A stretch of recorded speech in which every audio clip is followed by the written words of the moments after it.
was just about to say it in German. No. Put a Goldschmidt. No, if I was doing Goldschmidt, I'd do it with a full accent. Autodromo nazionale di Monza. I'm going to do my best not to play. Hello and welcome to the Autodromo. Do the hand and everything. Yeah. Autodromo internazionale.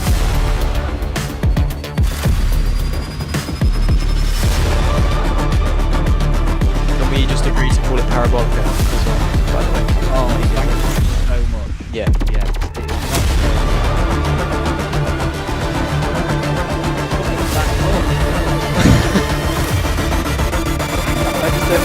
Am I thinking of the right one? Is it called Curva Alboreto after Michele Alboreto?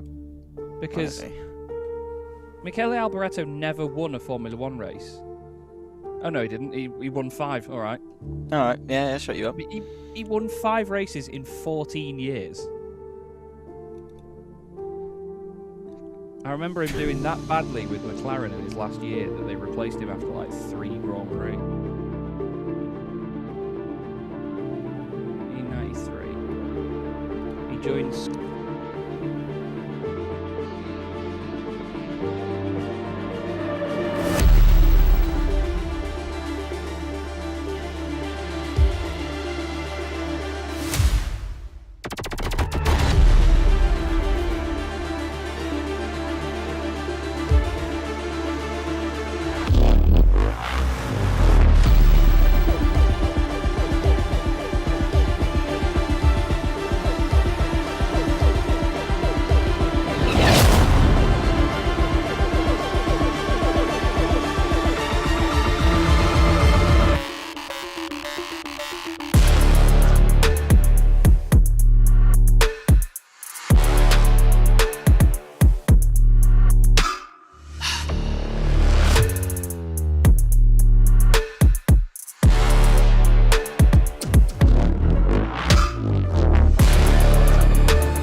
from the fantastic Autodromo Nazionale di Monza. We are in one of the most historic circuits in the whole calendar, a racetrack which has 100 years of history, or over 100 years of history.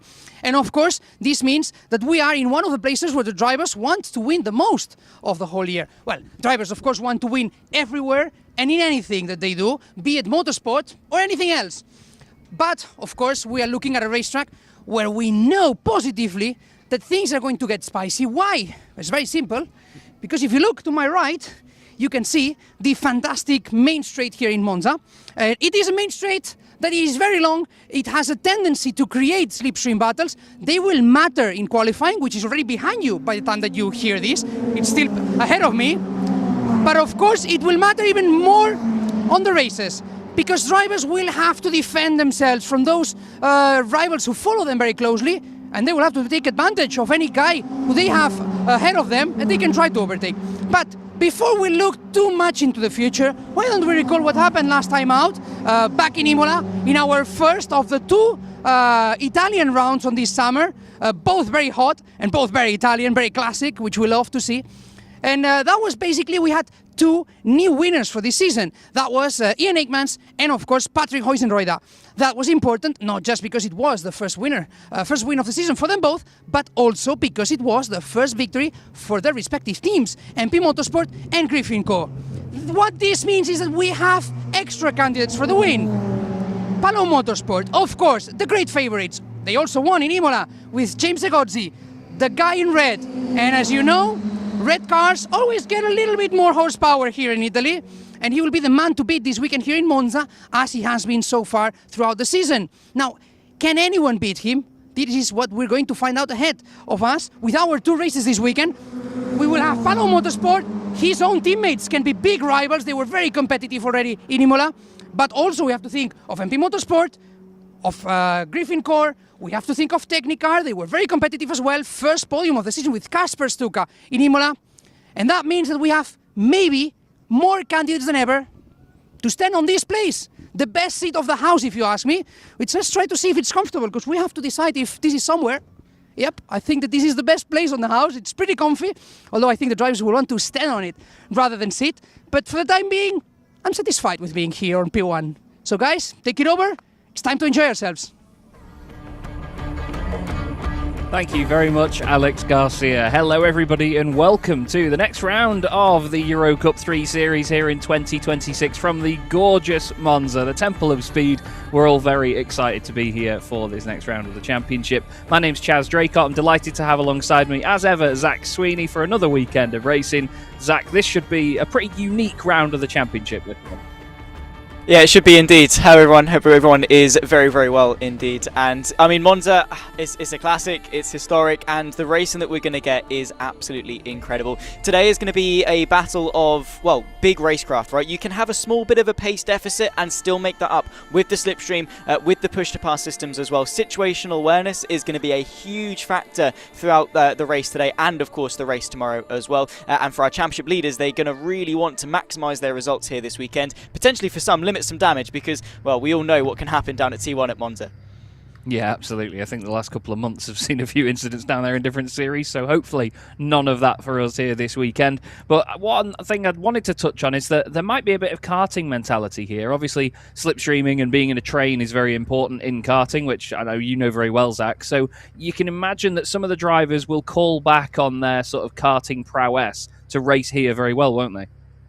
100%, yeah. There's going to be a lot of position changes. There's going to be a lot of thinking 2 or 3 laps into the future. How do you want to best set yourself up for the rest of the race, lap or 2 in your future? And for a lot of these drivers, they're not that long out of karting. Our championship leader, James Egozzi, he won all the way through his karting career, including a win in the WSK Supermaster Series Championship back in 2023. And it's a mentality that you almost kind of unlearn a little bit when you get into cars, because the racing is less pack orientated and more that sort of that 1v1 or maybe the 1v1 with V1. You maybe have a third involved, but very rarely do you have a pack of 10 cars all battling for position. That's not going to be the case today, because, well, we are going to have packs of upwards of 10 cars all battling for position by the time we get to T1. I think what we can maybe expect is something in the similar vein of like a MotoGP or a Moto3 race out there on circuit. Yeah, I think it's going to be very, very interesting to see how the race pans out, to be fair. But there's a lot to it, and I imagine that a lot of the drivers will be a bit nervous about how these races are going to go for this weekend. But we're certainly excited up here in the commentary box, and there's a lot for us to keep an eye on, I'm sure, as the entire weekend will very quickly fly by here, I'm very sure. It's obviously quite a long lap here at Monza as well, but most of it is so flat out that, well, you just have to be really, really on it. I believe we're going to have a quick look back, though, at Imola and see what it was like last time we were here on the circuit with EUROCUP-3. Hi, I'm Pedro Vilches. I'm Formula 4 and EUROCUP-3 safety car driver. And today I'm going to explain to you all the tools I have to react quickly and safely when there's any incident on the track. First of all, we have a small marshalling display which shows me all the time the flag situation in every mini sector of the track, so I can know whether there is a yellow flag, a double yellow flag, or a red flag, or a safety car deployment. Then we have a tablet which shows the map of the circuit and the real-time positions of all the cars, of all the competitors, so I can know where the field is, where are them when there is an incident, where the incident happens. I have all that information in this tablet, and I can guess when I have to go to the track then. And then I have a real-time communication via radio with the race direction, which is connected to the helmet. The race director gives me all the instructions regarding the safety car procedure, which are safety car on standby, safety car deployed, safety car on track or safety car cancel, and finally safety car in this lap. And finally, we have obviously the lights, which must be turned on when we have to go to the track, when there is a safety car deployed, and which we turn off them when we're gonna enter the pits. So I think that's all. These are all the tools that allow me to do my job correctly. Thank you very much indeed. Apologies for the mix-up there. I threw to the wrong video, that's on me. But yeah, it's still great to hear from the safety car crew. Of course, it's an important part of the race weekend, isn't it, Zach? And I mean, you all know by now that I'm very excited by the fact we've got this gorgeous Dallara Stradale safety car. Yeah, it is beautiful, isn't it? As we will continue to talk about over the course of the weekend, and as we did talk about over the course of the weekend back in Imola, isn't it something like 23 seconds or something quicker a lap compared to the safety car of last year as well? Yeah. There we can see, by the way, the calendar that we're going to be taking to and have taken to so far in 2026. And well, this is the halfway point of the season with our Italian doubleheader, Imola last time, Monza this time. We're flying through the rounds, but yeah, Monza I think is going to be quite an anomaly in terms of the racing that we're going to see this weekend. And we're flying through the rounds, and flying to each of the rounds is the wonderful Alex Garcia. He's on the ground there at Monza at the moment, and he's on the grid ready to call the action. Alex, how are things down there, mate? Good to see you again. Hello guys, and well, to be fair, I am flying to some of the rounds. Some of the other rounds go through land, so I'm not always on the air. But right now I am on the air with you, and as you can see, probably you can feel, you can imagine, it is very, very hot here in Monza. We knew it would be hot. It's the Italian summer, so of course the temperatures are very high. We reached above 60 degrees yesterday. We'll have to see if we get so high in terms of temperatures today. But yes, you were talking very, very well about what this weekend is going to be. A slipstream festival, as it has already been to some degree during qualifying. I do have to say that the race direction was generally pretty satisfied with the drivers, in the sense that they did not play, let's say, too cheeky in qualifying. They were mostly well behaved, which is a big thing for these drivers who are, of course, learning the ropes in terms of sport, speed, yes, but also safety and what it means to be a professional racing driver. But to be honest, these guys and girls are very, very good already, so I'm usually not very concerned about that. You can hear probably the machines are just leaving the pit lane right now, so in just a few, maybe a couple of minutes, we'll start to see them start to get on the right positions. But anyway, guys, I don't know what you thought about qualifying, but I thought it was very interesting to see, for example, that we have the Griffin Core by Campos cars up there, fighting for potential winning positions. And considering how the year has been so far, that is very big for them. Yeah, absolutely. I think Alex Powell is definitely one to keep an eye on. He didn't have two great results to end his weekend back at Imola, but a second place in the race in the end after the flag was really, really strong, and it's good to see him performing well up there. At the moment, I can see he was third in qualifying, but his teammate Patrick Huizenroder obviously took a race victory in race 2, or it was the sprint race back at Imola. That's something we've still got to get used to. But Zach, just asking you as well, Patrick, another one with a lot of inconsistency in some of his weekends. Do you think this is a weekend for him around a track like this?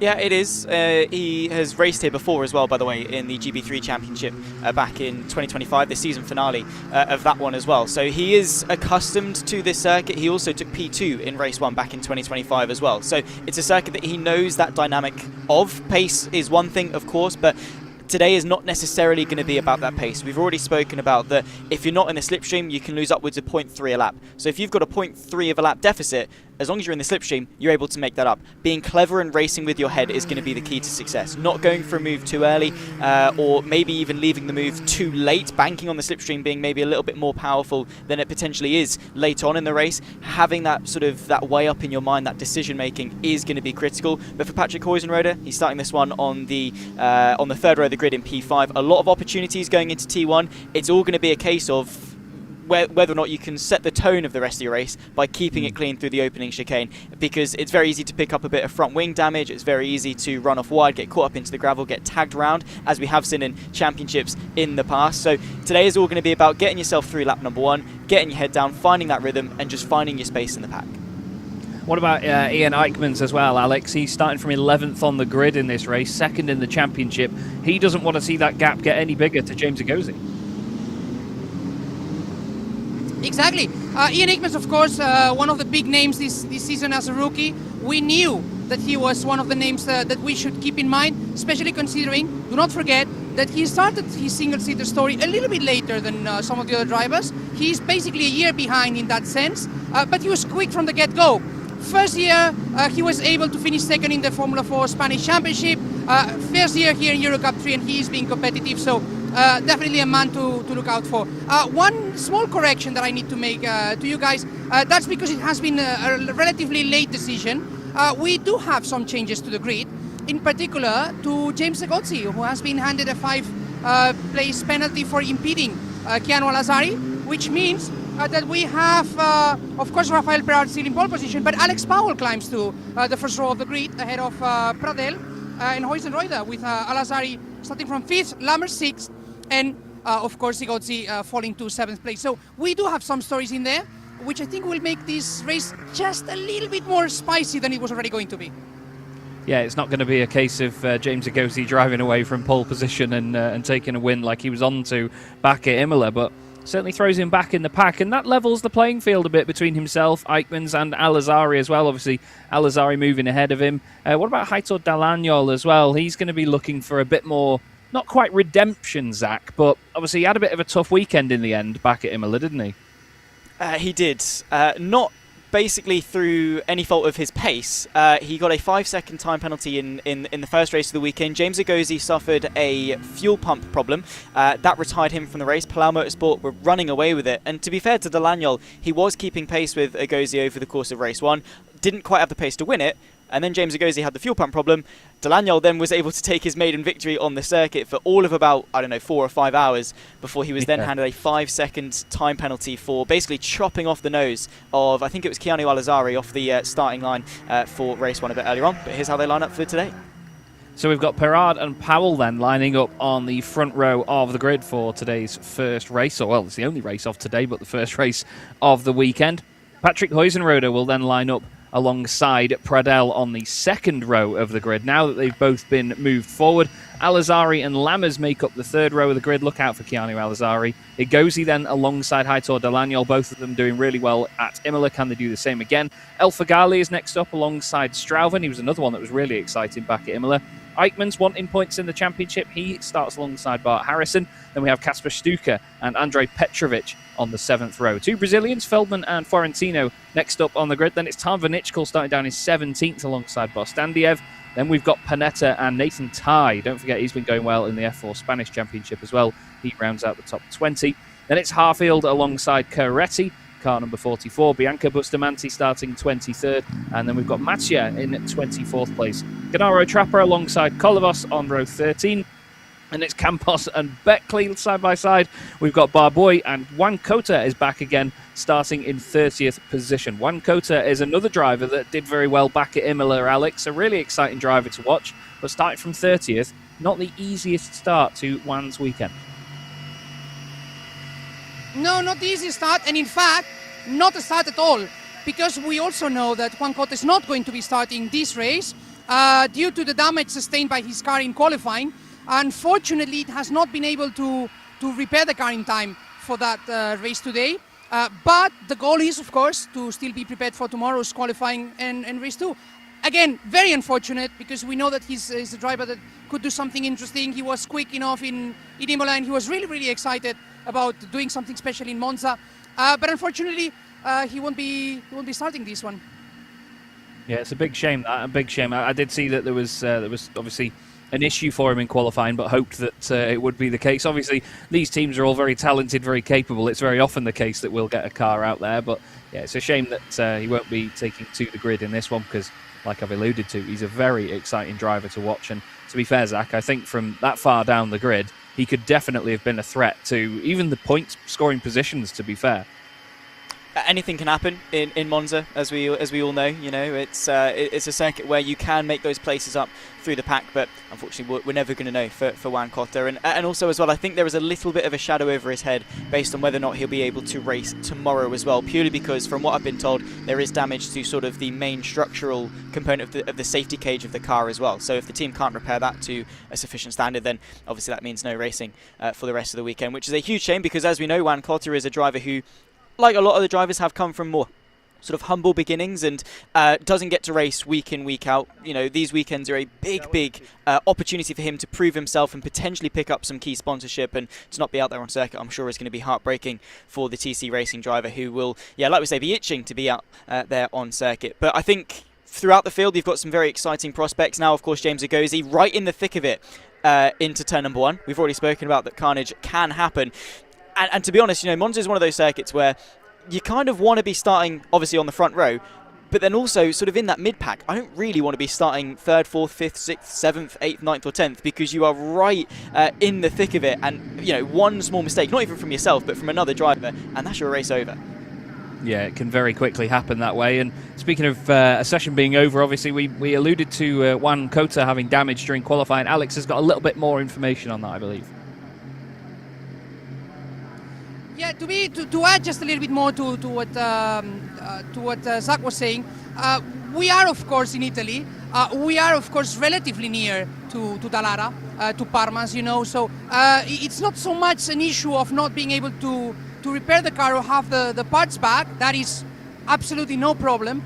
If you want to get a bit more technical, it's about a certain glue that needs to be prepared, that needs some, let's say, some marinating, if you will, which it needs to be prepared, and it cannot be prepared in less than an X number of hours, which means that it would not be prepared for today, but it should be for tomorrow. So this is just a little bit, I know it's a bit technical, maybe a bit too technical, but since you mentioned about their difficulties potential to get there tomorrow, I just want to say that in terms of parts, materials, and everything that Dallara can do, that's not going to be an issue. Now let's see if he can use this time off to, you know, get in the zone, learn from what he sees on the guys here on track, and come back stronger tomorrow. That is a lesson also for young racing drivers. So yeah, that's the thing, I suppose.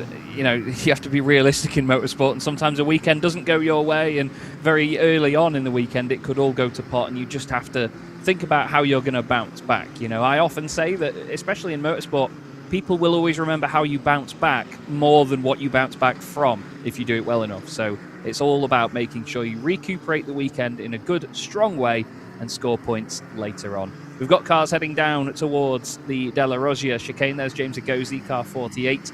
He will be certainly hungry right now, won't he, Zach, to try and get back up to the front end of the order.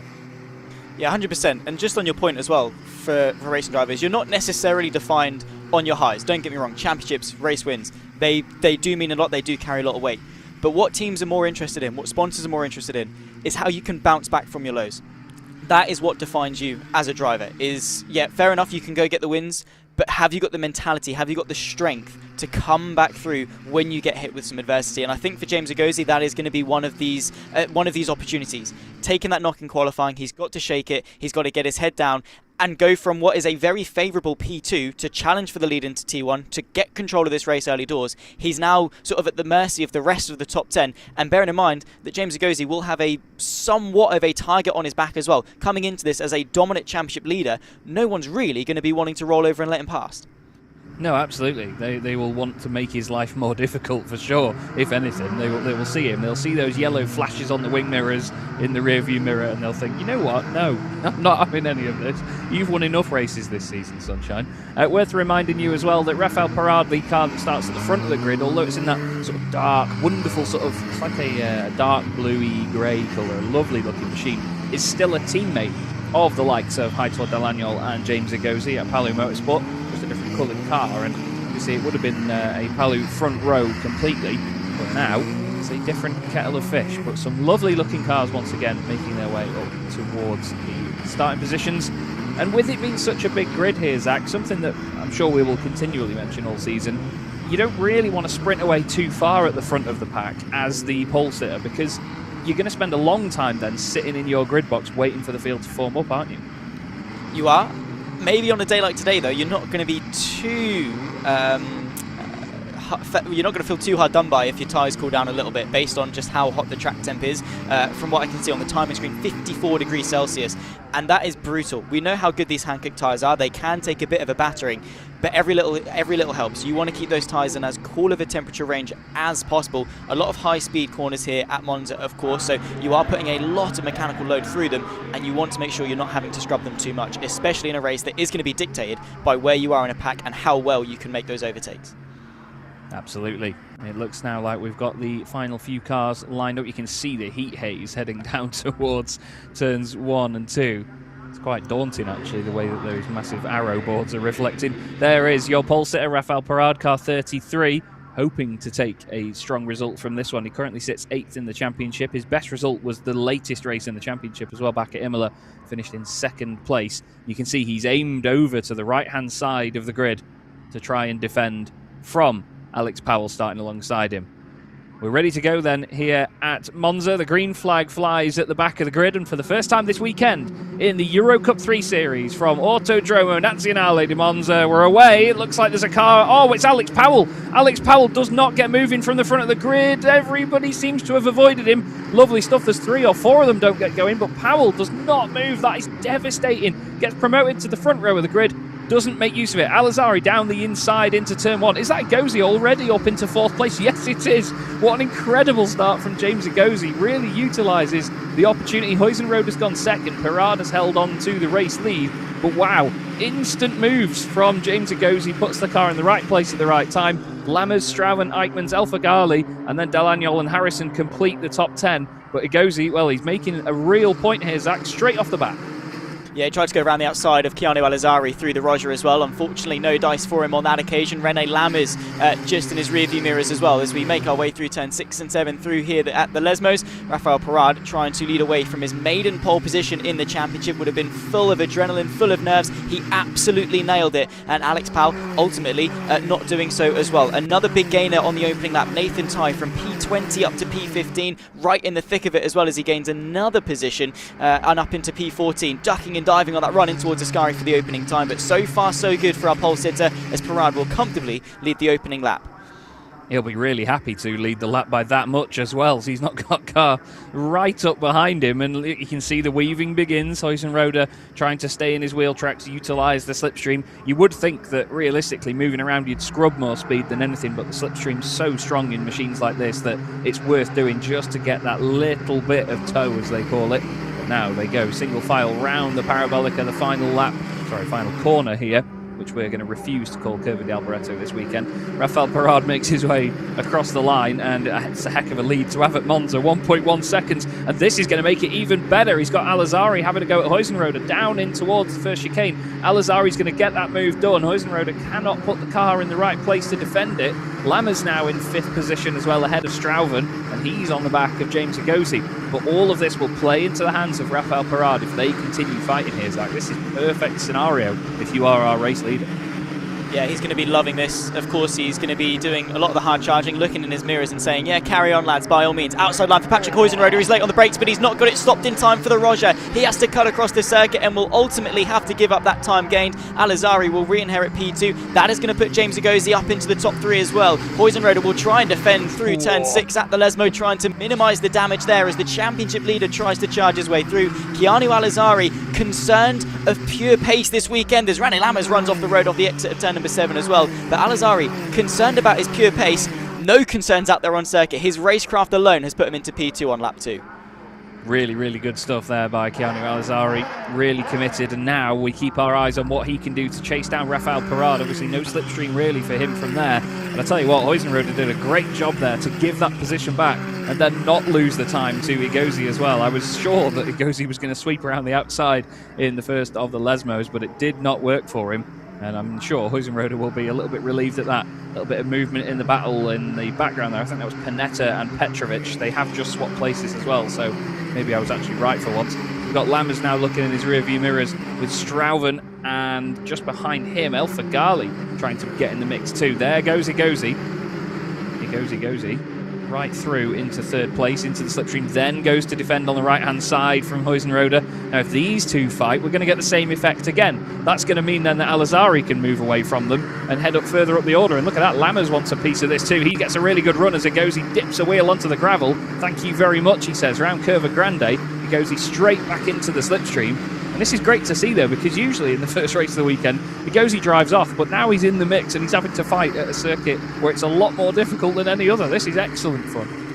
Yeah, outside line for the Roger as well. He's going to make it work this time through. What a move from the championship leader, the 48. He gets it stopped, but a bit of oversteer on the exit. So René Lammers in the MP car goes to the outside of turn number 6 through the first of the 2 Lesmos, but James Agosi will hang on. Has he lost the slipstream, though, of Huizenrode, who has played this to perfection? He wants to get after Al-Azhari, so he was very aggressive through the Rettifilio this lap, put James Agosi on the back foot, forced the chasing pack to make a bit of a move, and that gave Patrick Huizenrode that little bit of a margin that he needed to try and pull away. Now, the question is, has he done enough to be on the back of Al-Azhari and far enough in front of James Agosi? Nonetheless, it's given him, well, 2/3 of a lap just to take a breath, just to calm down and try and get himself back after the pink BWT-sponsored high-tech car in 2nd. But for Rafael Parade as well, just trying to keep an eye on that gap. It's 1.4 at the moment, but Al-Azhari definitely looks a lot closer this time through. There's jostling in the fight for what is P7 as El Fagali will try and hang on, or will try and go for a move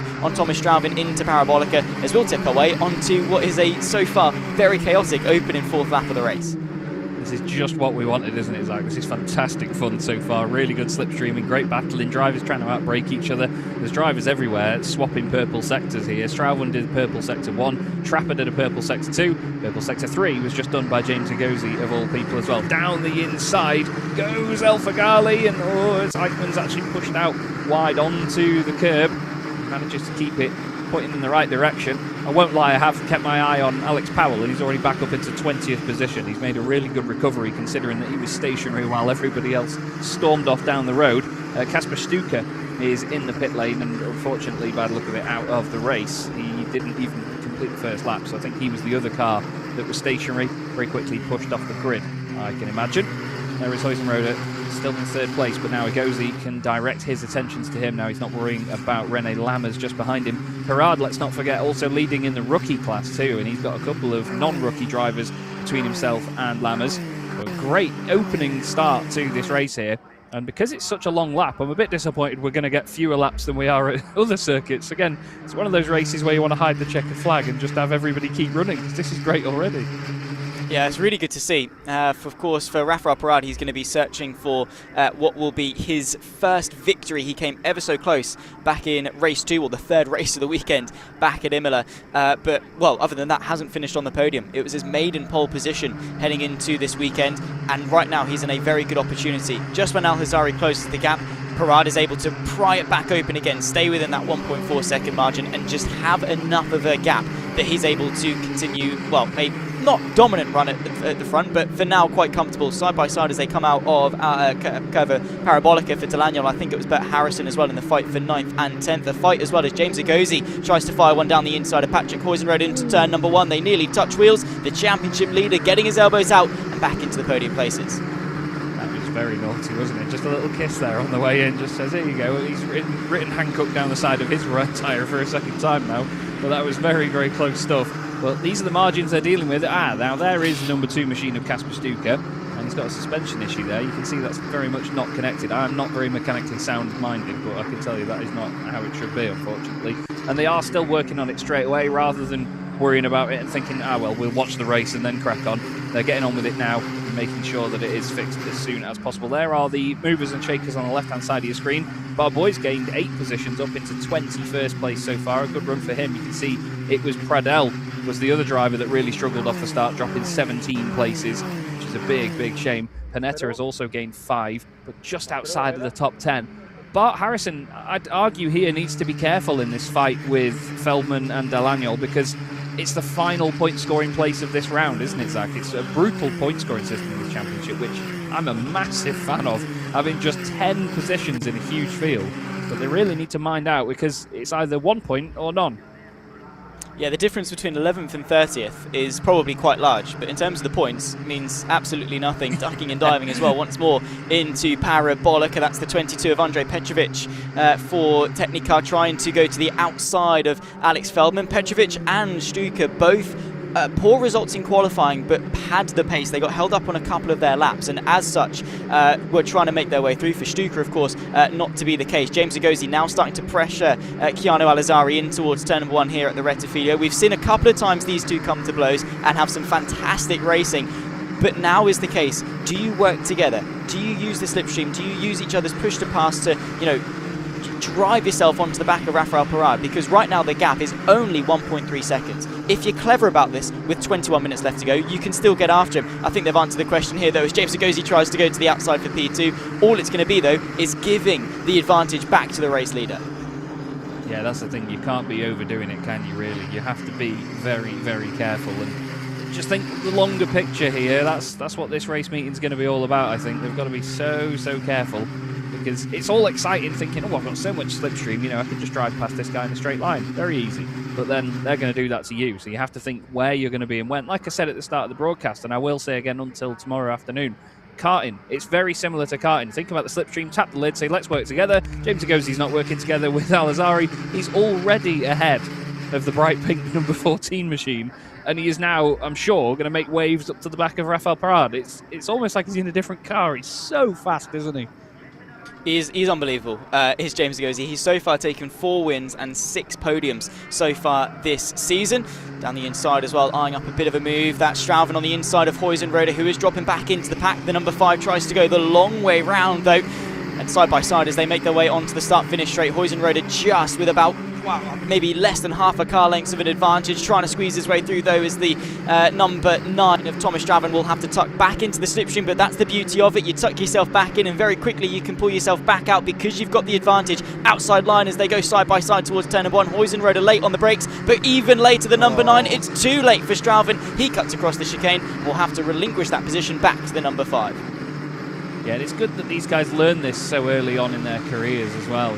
It's great to see that straight off the bat he's not gone, well, I was ahead at the apex, it's mine. You've just got to remove any benefit of doubt or any doubt at all and just say, look, give it back. That's the safest thing to do. Otherwise, the stewards might give you a penalty later. They've now got a lot of companies. Look at that.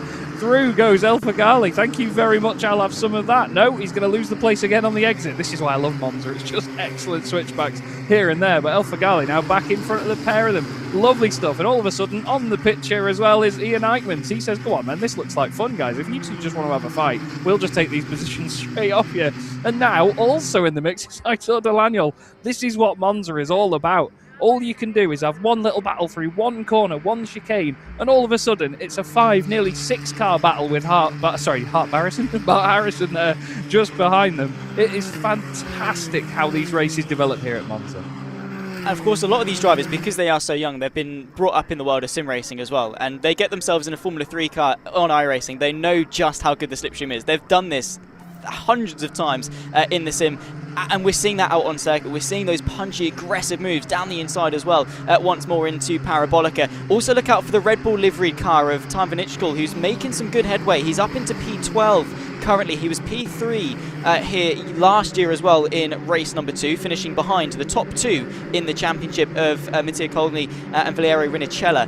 Enzo Time Vanichkul, clearly Monza a very good circuit for him, and with the battling in front of him, there's good opportunities for the number 10 to make up from a pretty woeful qualifying and still bag some good points. 2 by 2 into the first chicane though, and cutting it once more, the number 9 of Strauven, who will join once again side by side with the 27 of Heiter Delagnol.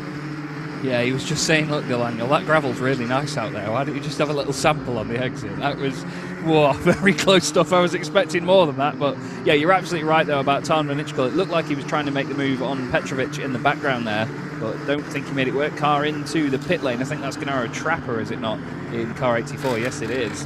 Gennaro having clearly some contact on this lap, and they're messing with the nose and the front wing to get that changed. Obviously, around here, aerodynamics is so important, because you have to have a good balance between top-end speed, but also the capability through some of the faster corners, like the Lesmos and Ascari, for example. You need the car to be on a real fine edge. Away he goes. Very dramatic. You love to see it.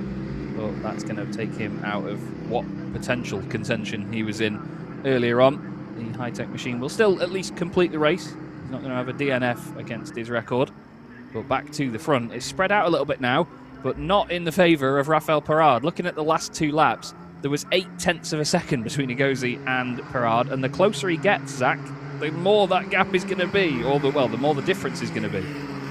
I wonder how much of a difference there is between Perard and Egozi's push-to-pass system. They're both under the Palau Motorsport banner, but I'm sure that's going to be completely irrelevant to the pair of them in the fight for this race victory. Egozi, to be fair, has got the championship to think about. He's got a lot more to lose than Perard. I am just interested in what sort of a delta there is. Has Egozi used up a lot of his push-to-pass to get onto the back of Perard? Has Perard used a lot more of his to, I guess, try and extend the margin and delay the inevitable of Egozi catching up to him? We're only really going to find that out as we head into the second half of this race as to who's got more, as here's the battle for the podium. Keanu Alizari having to go defensive in the BWT high-tech machine. Now comes René Lammers to go to the outside and very quickly has the advantage into the Roger before even the braking zone. The 99 goes through, up into P3 now for René Lammers.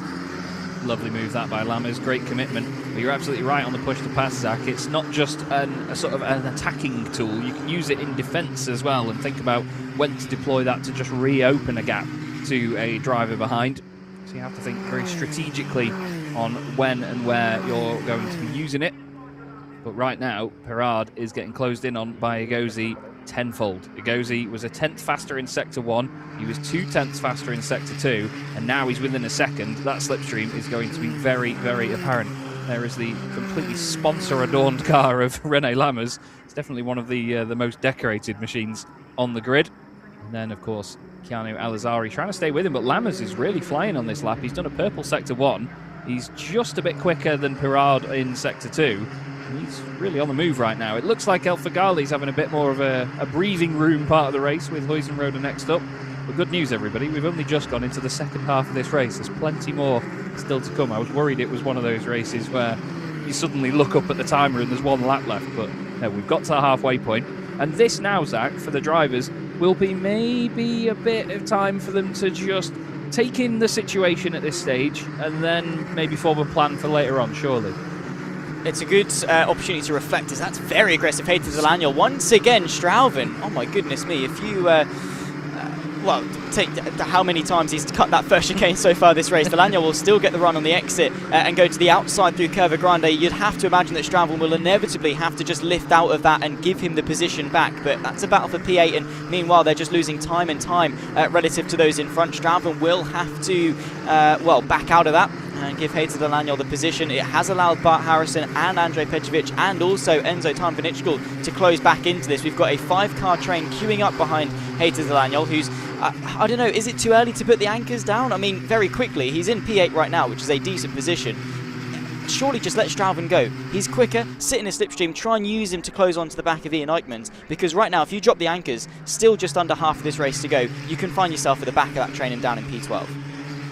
Yeah, that's the thing. It's how much do you risk by just letting that one driver through? Does it open the floodgates? Is it then going to become more of an issue, and is 2 points better than none? Well, we know it is, but is he going to risk it? Here goes the move for the lead. James Agozi, I can't believe I'm saying that, you know. I know how good he is, but James Agozi down the inside of Rafael Parade, and even from 7th on the grid in such an important fight with Parade so far ahead in the early stages, James Agozi has managed to make his way through these spread out drivers and still get to the front. Incredible stuff. Now, him and his teammate have the opportunity to move away and work together, like Zach alluded to. It may not be the case that they're going to work together here, because it's going to be look after number one and number one only, but we'll see exactly what happens. Agozi, championship leader, though, now leads the race again, and all that's going to do for him is extend his championship lead, and I'm sure he will be very happy with that. But we know Zach, he's a bit of a perfectionist, so he's not just going to sit there, is he? Not in the slightest, so we'll have to wait and see. In the slipstream, you can see barely the 33 as he's tucked up so neatly behind the 48. Now, these two, they have got to be careful because Renaud Lammers is there. It's much easier to have a 1v1 with your teammate than involve the 99 of Renaud Lammers. James Agozi, though, looking to extend the gap in the championship. This would be his 5th win of the season, which is more than halfway to the season record amount of wins for a champion, which was set by Esteban Masson in his championship campaign back in 2023. He would like to go and match that or potentially beat that, and with, well, just over half of the season still remaining, is very possible for him to go and do that. He's played the patient game, though. He didn't get panicked or anything by starting this race in P7. He had a couple of setbacks, made some progress, dropped back in behind a little bit. The battle with Huizenrode set him back slightly, but he kept his head, kept his composure, trusted his pace, now finds himself in a very good position with 11.5 minutes left to go. Renaud Lammers, though, is charging after the two Pilot Motorsport drivers in P1 and P2. Parade playing the patient game for now, but when Renaud Lammers comes creeping onto his gearbox, I'm not going to hedge your bets that Parade is going to play a very nice number 2. No, my money might be on Lammers here, you know. It depends on how these next couple of laps go. Oh, we've had a yellow flag. Now, hopefully, that doesn't escalate into a safety car. That might escalate into a safety car, actually. That is the number 23 machine off the road. That is at Lesmo 1. And unfortunately, that is going to look like a safety car because that is not going anywhere anytime soon. That is Bostandiev. Let's see exactly how that happened. Yes, he's in the gravel. We didn't gain a lot from that, unfortunately, but maybe he got clipped if he was on the outside of somebody. Wheel-to-wheel contact can easily spit a car off there, can't it? And the safety car's been called that. Yeah, well, at least we do get to see the very nice Dallara Stradale that we have for the EUROCUP-3 Championship. We had, of course, the word from the safety car driver a bit earlier on, just giving some insight. And I always find it fascinating with how many bits and bobs that they've got in the safety car, how much bits of information that they've got and how much goes into it, because they've still got to drive the car to a decent level so the drivers don't start complaining that the safety car is going too slow, while also managing everything that's going out on circuit, having race director in their ear and everything else. It's incredible. So yeah, big props to the safety car driver out there, and of course big props to the marshals that are now going to be on the recovery effort of Stefan Bostandiev's machine, that 23 there. Just beached in the gravel and did attempt to get himself back going again. You could see the rear wheel spinning up, and ultimately all he did in that vein was dig himself deeper and deeper into the gravel, which I'm sure the marshals aren't going to be overly grateful for. What this does do, though, is throw a lifeline to Christopher Alfagali, to Keanu Alizari, to Patrick Huizenrode, who are 3 drivers that started to detach themselves from the top 3 heading into the final 10 minutes. Now they've been given that opportunity to be back in the slipstream range, and now we have no idea who's going to win this race. Before, it was probably Agozi, Parade or Lammers as one of the 3. Now you genuinely don't know. It could be anyone inside the top 7, 8 maybe, and maybe even beyond. Who knows, with probably what will be maybe 7, well, probably get, what, 3 or 4 laps after the safety car? Yeah, it's not going to be that long, to be fair. My money's on Strouven, you know. If he keeps cutting the chicane as many times as he has before, he's going to be just straight line, it's everybody. Fine. Yeah, exactly. He's on strike 3 at the minute. Oh, there it is. There's the Dallara Stradale. I love that thing. It's absolutely awesome. But, yeah, he's absolutely right, everybody. It could be anyone. It literally could be. El Fagali's going well. He started 12th on the grid. He's up into... he started 9th on the grid, and he's up into 4th place. So he's definitely one to keep an eye on. But you've got to think, have the drivers used, one, their push to pass in the early stages of the race and left themselves any for this point, but also the tyres as well. Have they been kind to the tyres, especially in these temperatures, and looked after them that little bit towards the end? There's still a lot to think about in this latter stage. Look how big the field is there. They're going around Curva Grande and they're still halfway down the main straight back there, even under safety car conditions. That is fantastic. I will just say as well, I don't envy those marshals having to trudge their way through that gravel trap there. That's some good timing in this heat, because you always forget how deep and heavy gravel traps are. They're so difficult to walk through. And in these temperatures, in those overalls and everything, that is not going to be the most comfortable of things. It looks like Bostandiev's looking to the back of the car, so I imagine he's looking for damage. It did actually look like that right rear wheel was slightly buckled in slightly. It looked like there was a bit of damage to it, so I wonder if there was a little bit of contact in there with another driver that spat him off. It's easy to lose it round there, though, isn't it, Zach? I mean, I'm sure we've both done a number of laps here in the sim. When you just push that bit too hard through there on the exit where it levels out, it's easy for the back end to go. It is, yeah, it tightens up, it comes at you quite quickly off the exit through Lesmo 1. You've got the camber, you can see just how much the inside of the track tilts through the opening bit. But you know, you're not braking, it's not a heavy braking zone. You're rolling the speed in, you're using the brake pedal to balance the nose down, pitch the nose down, get the weight on the front, and in doing so you make yourself very susceptible to a very light rear end, especially if you've got your brake bias set a couple of clicks back. If you've gone in, if you've come off the brakes too quickly, or you've held the pressure for a bit too long and the tyres have started to lose a little bit of grip, very quickly you can get that snap of oversteer and obviously find yourself into the gravel. Could have just been getting on the power a bit too early as well. The tyres maybe a little bit lit up at the back. We know how hot the track temps are as well, and also it's probably quite dusty out on circuit. Just look as they come through Ascari, you can see off of the racing line a lot of dust being kicked up because of the gravel around the circuit as well. One driver goes off, all of that comes onto the circuit, you've got that dust, and ultimately it's not very grippy. So if you just dip a tyre into that as well, you can find yourself just losing the back end. Doesn't have to be quite a lot when the car is already loaded up quite significantly through Ascari, through the Lesmos. When you've already got so much load going through the car, one small little discrepancy in the grip and you're snapped and you're into the gravel. It's a small mistake, but unfortunately for Bastandiev, it's one that has pretty big consequences. But back at the front, I mean, Agozi, he's done the hard charge, he's done the work. The question is, though, and you alluded to earlier, how much push to pass has he got left? Can he defend this lead when we go back green flag? Yeah, it's whether he can defend or whether the guys behind can attack as well. It's definitely a two-pronged thing, isn't it? It's going to be very interesting to see. You can tell he sort of wants to get on with this a bit more. He's right up behind the safety car, just making sure that he stays in the mirrors. I always find it fascinating when any sort of Formula Series goes to Monza and you see just how narrow the rear wings are. You know, it's usually one of the best, what do they call it? Best part, I can't think of the word now. It's completely gone. Basically, it's the best place to put a sponsor, the rear wing. What's the phrase for that? The best place for it? Most marketable, I guess? Yeah, I imagine so. It's not the exact word, but you're spot on, really. But obviously, when you come here to Monza, all of that goes away because they don't tilt the wings towards you or anything. It's just flat. The word has completely gone from my head, and that's annoying me more than anything else right now. But you know what I mean. Usually you'd have, look at Tom Vanichkul, for example. He's got that beautiful Red Bull branded livery, usually on that rear wing when it's there to generate a load of downforce. It's tilted very aggressively. You can see the massive Red Bull logo across it. Now it's just like, it looks like a black piece of paper across the rear wing because they try and keep them as narrow as they can, obviously for top end speed. And I think it's always interesting to see that, but also the different angles that different drivers go for. I mean, we just stayed with Strauven then. His wing looks a little bit more tilted down than a few others around him, so obviously setup differences between all the drivers is very apparent. Yeah, and of course between the teams, they're going to have different ideologies and where they can maybe make up the deficit. Do you want a bit more confidence if you're a driver that struggles with those combined G corners, or even through Ascari, if you struggle with the balance, you might just want to click up on the rear wing just to give you that stability. But ultimately, that's maybe at the sacrifice of that raw speed on the straights. How much of a deficit is that relative to how much you gain back from the slipstream?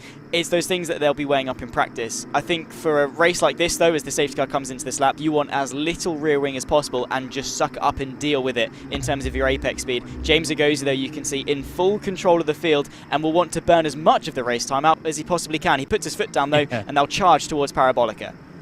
The word I was thinking of is real estate, ladies and gentlemen. That's now word of the day. James Agozi leads us round the Parabolica once more, really hugging the white line on the outside, and he's made an absolute belter of a getaway here. Rafael Parade, of course, will be in the slipstream, and René Lammers is already under attack from El Faghali. I did say keep an eye on El Faghali. Now, it's going to be, I'm sure, that they're not allowed to overtake before the finish line, which is where the green flag is waved in the background, not the one further down the straight. El Faghali was ahead, which is why I'm saying that, just in case he maybe gets in trouble, but I doubt it. Anyway, he's up to third. We know that's the fact. We've got Al-Azhari, Huizenrode, Eichmann, Strauven, Delaniol and Petrovic completing the top 10 at the moment. Harrison and Tom Van Ichkel stuck together as they went down the straight just a moment ago. But a great restart from James Agozi. Rafael Parade trying to go with him. It's Lammers and Faghali still fighting down towards the chicane. Down to the inside, El Faghali very aggressive in his defence. René Lammers not phased in the slightest by a lot of real estate on that number 99 machine, which, by the way, Chaz, is 2 words. So it's the 2 words of the day, I suppose. Less than 3 minutes left to go in this race regardless, and James Agozi trying to control it from his teammate Rafael Parade, who, well, might be denied his maiden victory from his maiden pole position here today. Keanu Al-Azhari in the slipstream of the 99, trying to chase after what is second, third and fourth, and the entirety of the rookie podium.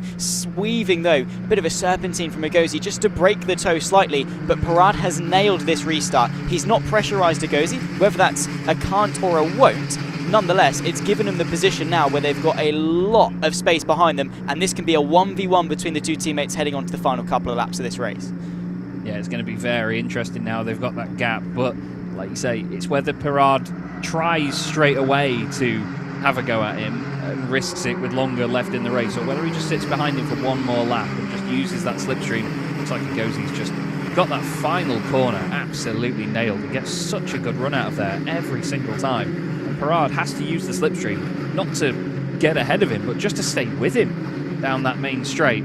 All the other drivers in the background weaving around. El Faghali having to defend from Lammers, Al-Azhari, Huizenrode down the inside. That looks hot, and it is. Oh my goodness me, fair play, Patrick Huizenrode. He got that stopped, and fair play to Al-Azhari. He's going to feel a bit hard done by with the fact he's gone across the chicane and still has to give the position up. But wow, I could have sworn we were going to get contact there, Zach.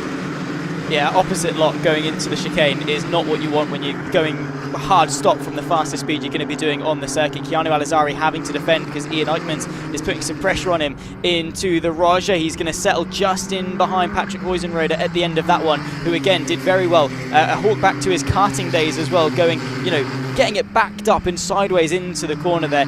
Al-Azhari did the right thing, which was to bail out, because very easily Huizenrode could have snapped back and still made contact. He's going to feel hard done by a bit, but at the very least he is still in this race, still able to charge after Huizenrode, who I think has maybe adopted a new strategy. Just scare your rivals off the road by getting it sideways into the corner.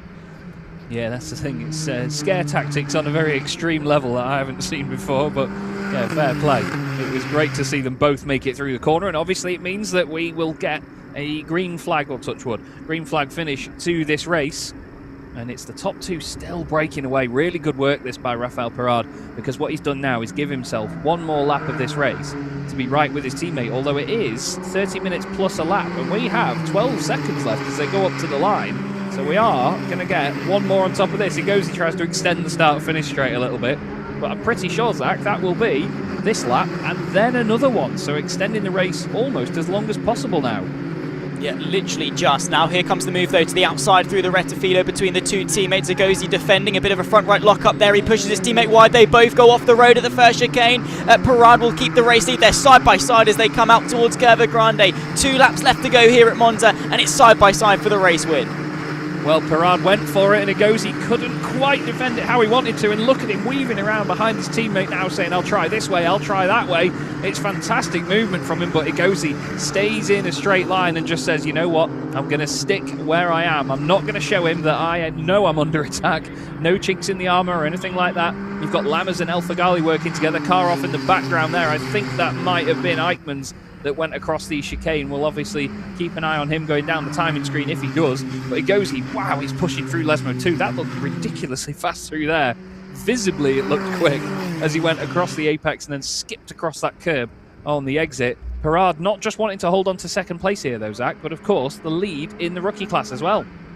Yeah, exactly, but you can see the overall win, you can see the championship points as a result. I mean, rookie win, fair enough, he's got hold of that one, but he wants the overall. 1 lap left to go, just over 5.7 kilometers of racing, and James Agosi trying to build as big of a gap through the mid part of the circuit, but it means absolutely nothing the minute that they put their foot to the floor and that slipstream starts to take effect. 1.7 seconds back is René Lammers. If they battle too hard here, we could have 3 cars involved for the race lead. James Agosi out of Parabolica for the penultimate time will lead by a good few car lengths. How small is that gap going to be though when they hit on the anchors into turn 1? Let's have a look then. Parade was 0.6 of a second across the line, and well, it'll probably update at the next sector actually, won't it, rather than, no, it's still updated a bit sooner than that, so 4 tenths, he gained 2 tenths of a second. Side by side into third position goes Lammers. Oh, a little bit of a kiss there for El Fagali on the way through, and a nice slide on the exit to make it look stylish, but I tell you, that'll be the last thing on El Fagali's mind. He would have wanted to work together to go forward after that pairing, just in case they fight too hard on the last lap, and that is not going to be the result here that he would have wanted. He's going to now have to just concede himself to a podium. But James Agosi, in the first 2 slipstreaming areas of the circuit, has done everything he can. Now, Panetta and Dall'Agnol have been moving down the order here, so I wouldn't worry that something's happened to Dall'Agnol. Yeah, he's been doing really well, been on the defensive drive for the best part of this race, and maybe that was his detriment in the end. James Agosi, though, has dealt with these final 2 laps so brilliantly and, well, defines himself as the clear championship favourite, right? That is the mindset of a champion that James Agosi has. He's dealt with this with such composure. The fight for third as well. For El Fagali, he's not been on the podium overall since his win back at Paul Ricard, and he is desperately close to it, tantalisingly close to the back of René Lammers. That's going to be one that will be decided into Parabolica. But for James Agosi, if he can keep it tidy, it's his 5th win of the season in 2026. It looks like he's got a good enough advantage as well. And as he heads onto the brakes into Parabolica one more time, from 7th on the grid, the driver for Palu Motorsport, James Agosi, the American, takes another race victory this year and extends again his championship lead. Rafael Parade gets another podium place. That is another 2nd place, which he, I'm sure, will be very, very pleased with. That's 2 in a row. And the final podium spot went to René Lammers after a difficult weekend back at Imola. Compared to where he is in the championship, he'll be pleased to be back on the top 3 steps. He hasn't had a podium since Portimao. But what a win and well-managed race that was by James Agosi. As Zach mentioned, that was so well-managed in the final few laps. It looks to me like he might have saved a bit of that push to pass there, Zach. Obviously, we've got no graphical confirmation, but it looked like he used it in defence, as we mentioned. Because you never know when a safety car is going to come out, right? So you can build as big of a gap as you like in the early 10 minutes of the race. Use all of your push to pass and build that gap. And then a safety car comes out, and that gap shrinks. And then straight away you've got nothing to defend with. And I think James Agosi did that brilliantly. Maybe it was the case that he had more tyre or just more raw speed relative to Rafael Parade through the last couple of laps, but he did what he needed to, which was push hard through the middle sector of the circuit to mitigate the damage through the first and the third. And crucially as well, he kept track position. The one time they went side by side, he was just able to stay in front of Parade, albeit both of them had a very interesting interpretation of the track limits, but he didn't lose track position. So the minute he was under pressure, he kept his cool, stayed in front, and that kept him in control so he could dictate the pace through those key traction zones around the circuit and give him the advantage that he needed to take, again, his 5th win of the season and extend a very nice gap into the championship heading into the second half of 26. It's nuts, isn't it? Considering how competitive this championship is, he still continues to lead the way time and time again, even from 7th on the grid as well. Sure, you could argue that Monza is probably one of the circuits where it's easier to gain more places from further down the order due to the slipstream, but at the same time, you've got to manage it better than everybody else does. You know, it's not like you're the only driver that's got all of that slipstream. Everybody else has the opportunity as well. Rafael Parade, of course, taking the win in the rookie class. René Lammers 2nd, and El Fagali will be on a podium. Despite not being 3rd overall, he at least gets a rookie podium there. Patrick Huizenrode, car 5, P5 for him. I'm sure that he'll be pretty pleased with that, considering how busy his race seemed to be in the opening few laps. And there into the pit lane they go. You can see René Lammers, he's not just being silly driving off the circuit there. That's for pickup, obviously, to make sure that ground clearance is within the regulations, and obviously the weight of the car as well to pick up some debris and marbles and bits on the tyres. But Agosi slots into middle position. And then we have Parade on the right-hand side of your shop. And then on the left-hand side, René Lammers. But it's business as usual, really, isn't it, now for James Agosi? Another absolutely excellent win. It's a good thing he doesn't add more stars on his helmet every time he wins a race, isn't it, Zach? There he is. Very, very happy boy. Yeah, 5 from 8 so far this season have, 5 from 9 so far this season. Just over half of the races he enters, he gets the top spot. It's 7 from 9 as well in terms of podiums, and that just raw consistency from James Agosi. And remember, he was in prime position to win back in Imola as well if it wasn't for a fuel pump. I know if, buts, maybes, we can only really live in the absolute, but that just shows how good of a driver that James Agosi has been. He kept his cool, kept his composure, and that consistency, again, is what will define him potentially as this series' champion. And yeah, I'm sure he's going to be over the moon with that one, but there's still a job to do tomorrow. He's got to pick himself back up. He can't ride the high for too long because he's got qualifying in race 2 to do on Sunday. He absolutely does. I just want to highlight as well, obviously, Alex Powell, who was promoted to the front row of the grid, stalled at the start, fell right to the back of the order, sans maybe 2 other drivers that stalled. He managed to get back up the order, but just to 11th. He was just 1 position outside of the points in the end, was Alex Powell. And I know he'll be a bit gutted not to have at least got a championship point for his troubles. Obviously, you don't hope for penalties on anyone, but he'll be wondering if there's anything to be given ahead. Looked like a very clean race, though, to be fair, Zach. I think if there would be any penalties at all given out, it might be for the incident including Bostandiev, but we didn't see a lot of that, so we can't really make a call there. But it was a very, very clean run, considering how chaotic it can sometimes be here at Monza. I mean, we had 1 safety car, and it was for what seemed to be an incident in isolation with Bostandiev. So, fair play, guys. Honestly, we expect Monza to be EuroCup safety car festival, potentially, but it wasn't. And the guys did very, very good to not make that the case. We saw some very hard, punchy action and very little incidents, right? We saw Patrick Huizenrode literally back up the car sideways, opposite lock into T1, and Al-Azhari had the mind not to turn into the corner, back out of it, and limit the damage, and basically avoid the incident. I think a lot of these drivers have come into this race with the mentality of avoiding damage, of avoiding incidents, and that shows out on circuit. If you could do it for the rest of the season, lads, that would be fantastic. Yeah, absolutely. Let's head down to Alex Garcia. He's got an interview with our race winner, James Agosi. Once again, James Agosi, race winner. That is 5 this year. I'll ask you something about this later. But first of all, talk us through how the race went today. That was not an obvious win, let's say. No, it was actually a really fun race. I mean, I'm quite surprised at the field and how they kept it rather clean. It was only 1 safety car and it wasn't something dramatic. So very impressed. The level of the competition, the level of the championship has clearly improved. It's quite a high level. So very nice to have a clean race at a track like Monza when other championships have proven that they're not able to. If there's a place that you can do it, though, that's probably here. If you had tried to recover from P7 in Imola, that would have been a bit trickier than here. How much does the slipstream really affect the way you face the weekend, both in qualifying and race, really? Yeah, going into qualifying, I knew that honestly, as long as I was somewhere clean in the top 8, I was very confident for our race. And yeah, siamo la squadra rossa here in Monza, so a bit of Tifosi, you know, they love the red. Very happy to represent that. I love red as well, so it's a pleasure to win this one. What can we expect for tomorrow? Any ideas? Well, I'd like to start further forward, but maybe it'll be more interesting from the back. I don't want to talk too much, but hopefully another clean race and good points. All right, all I'm going to say, James, there's a lot of season ahead of us. The record for wins in one season is 8. So 3 wins in the whole of the season, that could be doable. Now I'm going to throw you a little bit of a challenge. If you get to those 8 wins, maybe we can have a shark sticker on your helmet. Sure, why not? I'll put anything on my helmet if it makes me win. I'll take anything. James, time to enjoy it. Congratulations. Thank you very much. Grazie mille a tutti. Buona Italia. Oh, he prepared that one, didn't he, James Agosi? Fair play. Really good stuff to see him take the race win. Half a second clear of Rafael Parade. His teammate a 1-2 for Palu Motorsport, as they should have been on the grid. René Lammers was then in 3rd place, another podium for him, ahead of El Fagali and Huizenrode.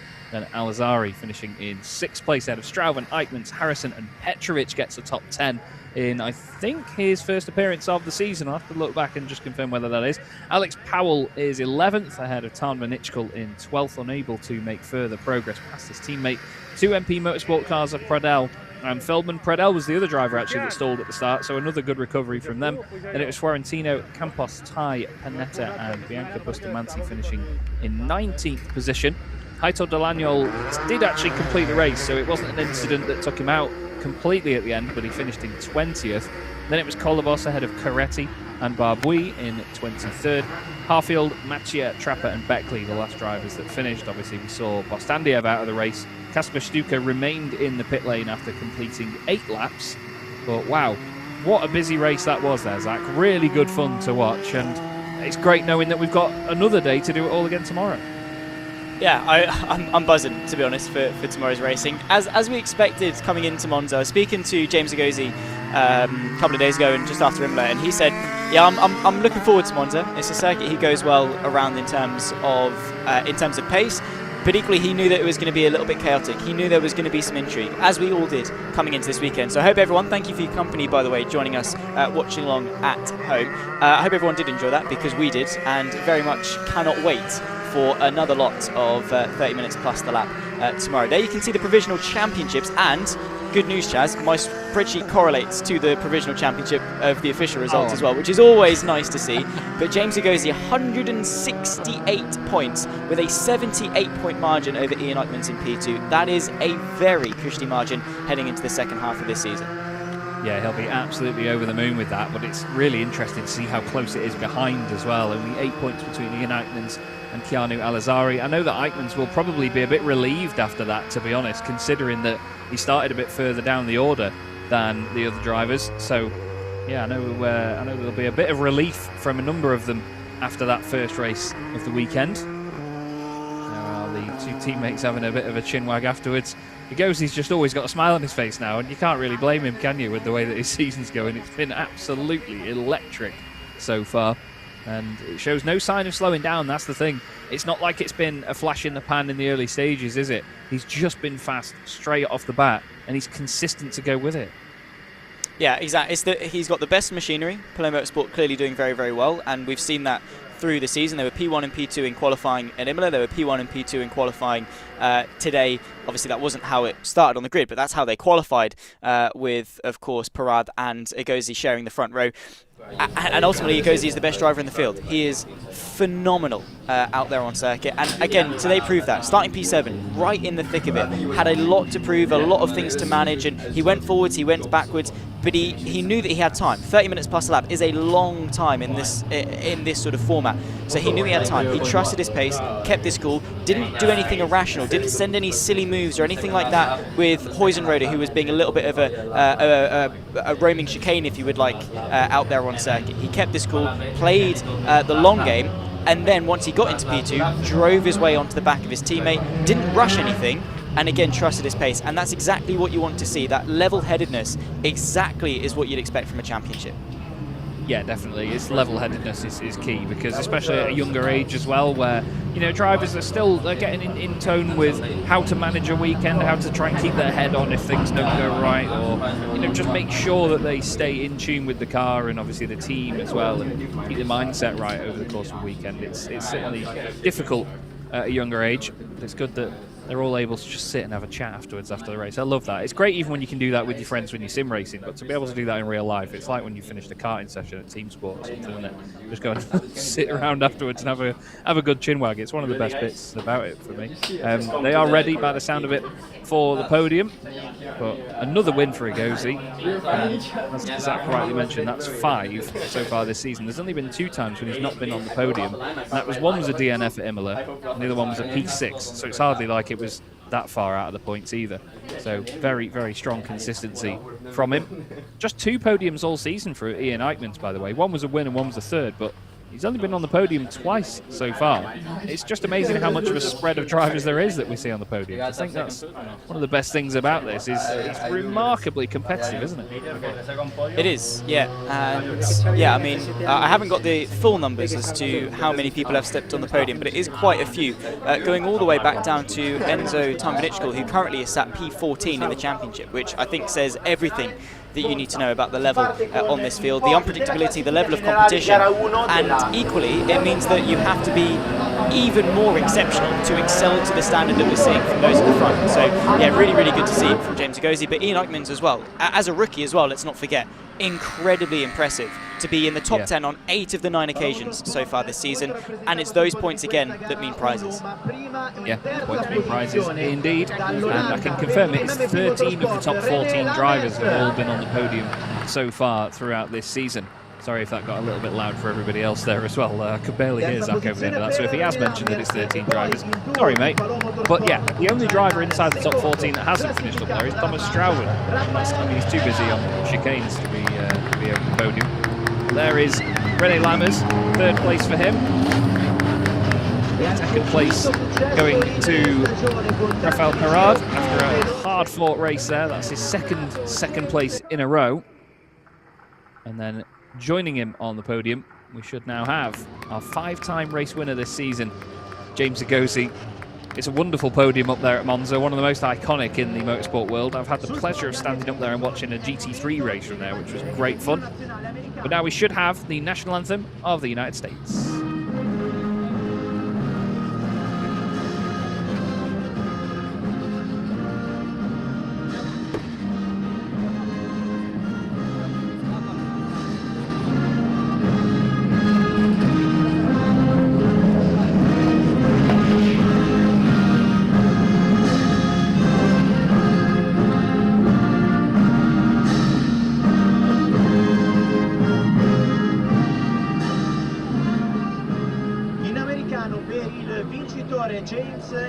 There you go, the American national anthem for James Agosi, our race winner. And I'm sure that it won't be the last time we see him take a race victory this season. The trophies will be presented. The team representative from Palio Motorsport gets a trophy on the left-hand side of the podium there. Next one will be handed out to 3rd place finisher René Lammers. He's now 4th in the Drivers' Championship, his 3rd podium of the year. First time that he's finished in 3rd place, actually. He had a 2nd place back at Paul Ricard, then another one at Portimao. It seems like the first race of the weekend is the one that he favours the most. 2nd place going to Rafael Perard, his 2nd podium of the year, 2nd podium in a row as well. 2 2nd places. He's going to make a habit of this, I think. But what can we say about James Agosi that we haven't already said? Another race victory, 8th podium of the season, 5th race win. It's only going to carry on, isn't it, Zach, I think?